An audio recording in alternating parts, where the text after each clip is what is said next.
నమస్తే అండి అందరికీ.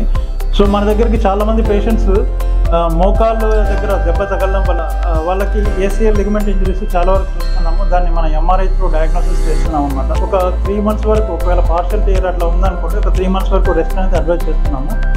అండ్ ఒక 3 months తర్వాత కూడా వాళ్ళకి రికవరీ అవ్వలేదు, సో 3 months తర్వాత కూడా వాళ్ళు నడిచేటప్పుడు మోకాళ్ళు సైడ్కి జరిగిపోతుంది, పెయిన్ అనేది సివియర్గా వస్తుంది అనుకున్న వాళ్ళకి మనం ఆపరేషన్ అనేది సజెస్ట్ చేస్తున్నాం అనమాట. చాలామంది మోకాళ్ళ operation like ACL ligament, meniscus అది రిపేర్ చేసుకోకుండా అదేవిధంగా దాన్ని ప్రొలాంగ్ చేస్తూ వెళ్ళడం వల్ల వాళ్ళ యొక్క కార్టిలేజ్ కూడా డ్యామేజ్ అయ్యి వాళ్ళ యొక్క మోకాళ్ళ అరుగుదల అనేది తొందరగా చూసే ప్రయత్నం చూస్తున్నాం అనమాట. సో కాబట్టి మీకు మోకాళ్ళ దగ్గర ఉన్నటువంటి ACL ligament surgery as possible చేసుకుంటే బెటర్.